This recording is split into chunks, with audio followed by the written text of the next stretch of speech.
Alright guys, what's up? Just wanted to give a quick breakdown here of my current build for New World. This is the Sword and Shield with Spear build, also known as the Spartan. For this build here, we are in full heavy armor. I think that's the way it works here best with shield, and also too makes the most sense. So I'm going to do a quick rundown here of the gear that I have and what you could run with this to kind of make it work. First off, the most important perk of this build, this was a good piece I found at auction house like a while ago, is Fortify and Perforate. This perk alone increases your survivability tenfold. Definitely the best one to get here. Um, as far as having that perk on there, you also too want to make sure you have Resilient. I only have one piece that's missing Resilient, but that's just for another perk here. I only have one piece of Void Bent. That's just for the chest piece here, which is the most important one. I may get the other ones here depending on what else I can fit in. Going over the next perk here, Enfeebling Skewer. It is a spear skill here, Skewer, which is really good, applies a bleed. It makes this skill do a lot of debuffs here. The main thing why we want debuffs, I'll go over later in the spear skill tree. It's going to add to our damage. Also too, it's going to make us tankier by making the other opponent weaker here. Next up is just some legendary pants here with resilience on them. Mending sticky bombs doesn't do anything for me, but the resilience is what I wanted. Last one here, really important. Well, not as important as the other ones, but still decently important. Is empowering leaping strike. Deals 16% additional damage to target slowed by leaping strikes. Cowardly punishment upgrade. They are slowed. You're dealing more damage on your sword bar. Really good because this all damage boosting perks apply instantly to that hit, so it makes this skill hit really hard for someone that's trying to get away. Next up, using the tower shield.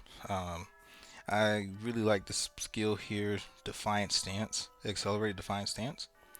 Really good for being fast in heavy armor. Um, Currently in New World, there's no punishment to running heavy armor. I know that some people will kind of frown on that, but hey, it works, and we're going to use it to our advantage. Amulet here, still the Infinity Crystal. Very hard to replace this. It's just super good. Also, too, it allows the Fortify from Fortify and Perforate to last longer. Also, all our other sources of Fortify last a little bit longer. Running the Featherweight Ring. This is going to be a very crucial part of the build. To have Hardy, Keen Awareness is very nice. It fits in with the Spear and Shield. They both have crit perks. Lastly, running Ill-Gotten Gain still. Haven't found anything better to replace it with. It's just that good. My sword is Whispered Wood with Keenly Fortified, another source of Fortified, and Enchanted. Oh, I gotta go over Shield. Shield. Yeah, we did go over Shield. Slash Ward, really, really good. Brings up that slash damage protection to a really good value here, which is good against Great Axe and a couple other weapons here. Last but not least, the creme de la creme of this build. This is something I actually got on the auction house here, and I've been loving it ever since. The perks are not the best, but it's not the worst. The main thing here we're looking at here is the plague crits, heavy attacks, inflict disease, and the bleeding sweep. How these two go together? Bleeding sweeps coup de grace, that final hit when you stab the ground, that counts as a heavy attack. So it procs plague strikes. So you just have to do that combo and you get a bleed and you already proc it, so you can take down those people effectively. This skill here, the plague strikes, is not enough to necessarily take down a healer because it's 24%. They have so many percentage modifiers in their kit. You can basically make a healer have to use potions. If you set up your combo right, you can kill an inexperienced healer, but a very well geared healer you will not be able to kill. At least just by yourself with this, unless you just happen to set up your combo really good. And Mortal Lifesteal is pretty decent in 1vx situations. It definitely has come in handy, but the heal is only like for my health pool at like 600, so pretty decent. And let's go ahead and get into the skill tree. Starting with the spear here. This is what I'm running here. I'm running sweep and with the upgrade, coup de grace. And we are running perforate, of course, to go with the skill perk that we have on the armor. I'm running skewer. This is my skill tree setup here. The main thing is you want to get strong conditioning, merciless strength. No, not merciless strength. Where's the other one? Invigorating crits. And this one here, aggressive maneuvers. The main thing for this is because when you basically do your attack setup, you're going to dodge into an ability, basically set you up for keeping your cooldowns low. Keeping your cooldowns low will then allow you to be more offensive. Also, two, strong conditioning make sure that your stamina stays up. Very important for this build here because we are not very mobile as medium or light armor here, but we can do a lot of dodging. A whole lot of dodging. I'm going to go over that in a second. And exploited weaknesses, 10% damage buff for each debuff. Skewer can almost fully practice by itself. That's not even mentioning the other additional bleed from coup de grace and its plague crits. I mean, you can almost practice by itself. This has rend. This will add to it as well. So you can always have a debuff up, and getting a critical hit extends that debuff, which is really good. Now, speaking of debuffs here, go over to the shield.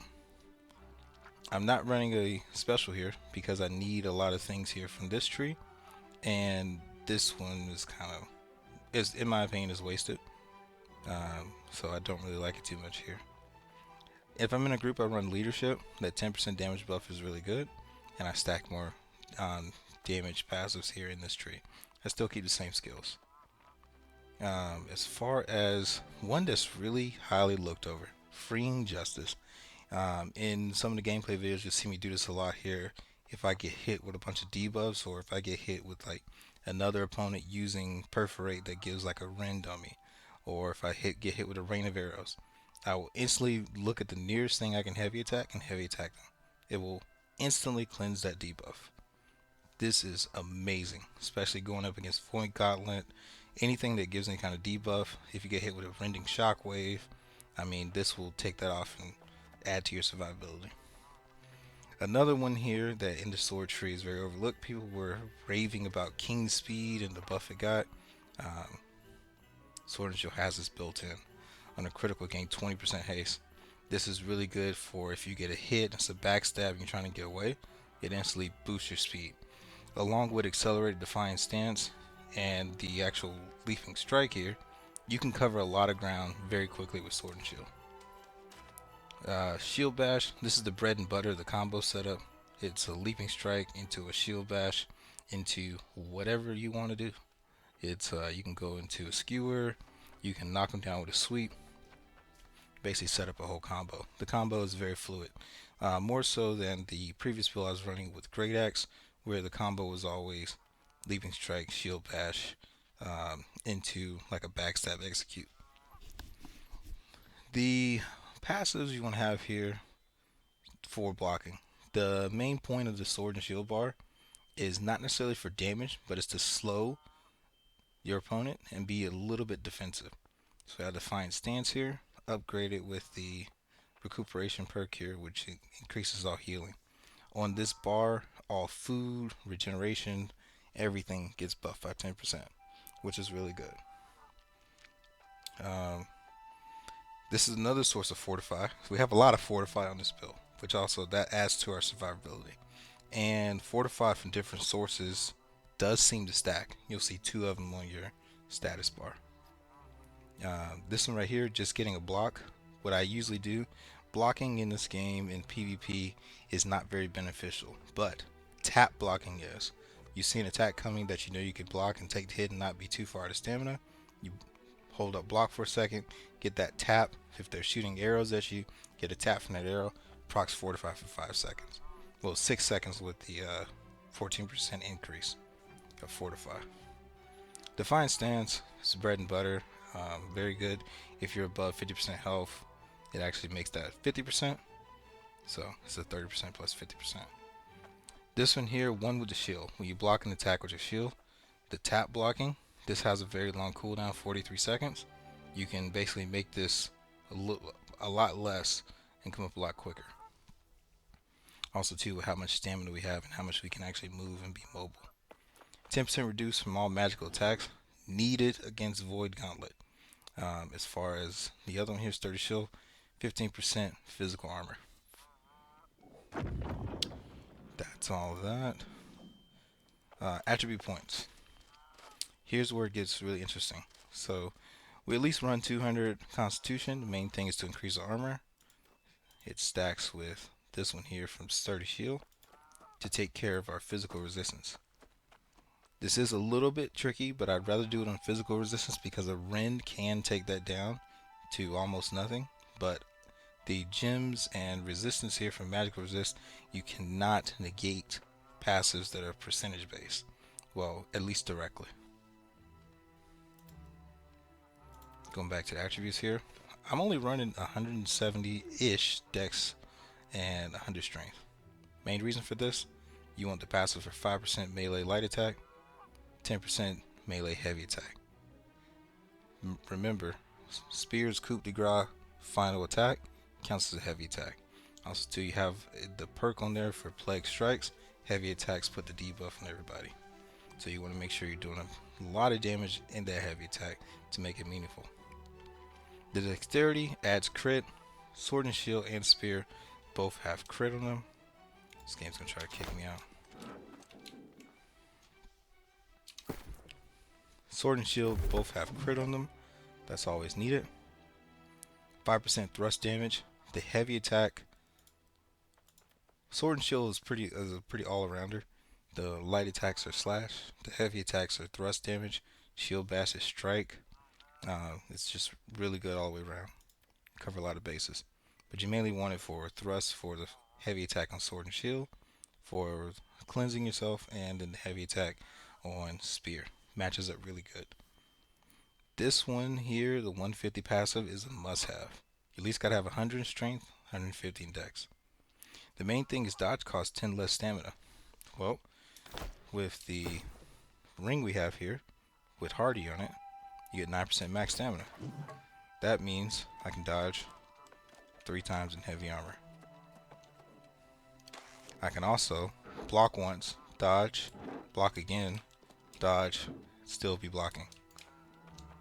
Also too with this, if you have spear out, strong conditioning, that little lightning bolt that comes up on your status bar, basically it's going to help make sure your stamina regens a lot quicker.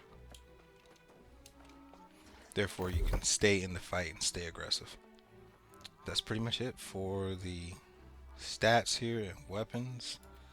As far as buffs, I am using the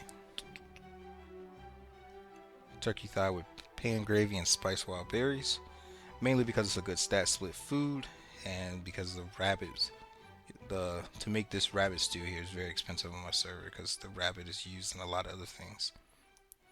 Is there anything I'm forgetting? I think that's pretty much it. Yeah, that's pretty much it. So that's the build. The playstyle is to basically land your combo.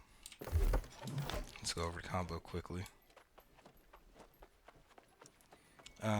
As far as the combo, you can mix it up a lot. It's not really one trick pony like the previous build of the sword and shield plus great axe was. Great axe is still good. We just the dots from spear and the control is very good in a kind of outnumber situation. If we were going to go ahead and look at the combo here, the main combo is to land the leaping strike. Now this move is very hard to land. What I've noticed is that you have to be a little bit off to the right to make it land, or when you're actually flying you can actually turn a little bit towards your target to make sure you hit them. From there you're going to instantly, as soon as you make contact, hit shield bash. From there you'll make sure you land it. Leaping strike has a stagger attached to it. If you do not hit it the shield bash as quick as you can, then the whole combo kind of falls apart. Leaping strike has a stagger attached to it, which then goes into the shield bash. From there, what I like to do is I like to at least guarantee I get my skewer hit. It does have increased homing this patch here, which is very nice. But from there, then I'll do a light attack. After the person breaks from that stun, they're going to be pretty scared and they're always going to either dodge left or right. I don't want to waste a skill, so I'll waste either a light attack or heavy attack on them to try to keep up with them. From there, my main goal here is to dodge in, land a sweep, land a down hit, boom. From there, they're going to then go on the offensive. That's when I save when they're charging towards me and they're coming towards me. Fortify and perforate, which will then give me my armor buff here, and my other skills are usually always back up. From there, chase, keep dot up. If I need to block and be defensive or move, I can then pull out my shield. I can then do the leaping strike to set up another combo again. It's just a rotation of keeping the mix-up going. If you need to stun, you can stun. If you need to keep your bleed back up, you can do that as well. It puts a lot of pressure on the enemy. We're not too high of stats for damage, but we're pretty well balanced all the way around. You are not super tanky with this type of setup. You can still die. If people get a good combo on you, you're not going to live through that too well. The main thing is start the fight, defiant stance. You have your speed. You can get in, charge them if they're trying to zone you out and kite you. And then from there you get close enough, leaping strike, shield bash, swap, skewer, sweep, fortify, and perforate. Not all in that order, but you're timing your skills when you can hit them. You don't want to waste your skills on this one. Every skill has a purpose. Every skill does multiple things, which is going to then keep your target on their toes. Also, too, the spear's heavy attack is very long range. You can dodge in a little bit. It does have a long wind-up animation. Be careful for any kind of rapier user with riposte, because they will be looking for you to set that up so you can get a free riposte on you. Although, if you line it up perfectly for the distance, if they do hit the riposte, they're too far away to stun you. And that's pretty much it. So I'll have some gameplay after this one, or I'll load it up in another video if this one's too long, and then it'll go over all that. Alright, I'm out. And the final stats here of what I want to get to is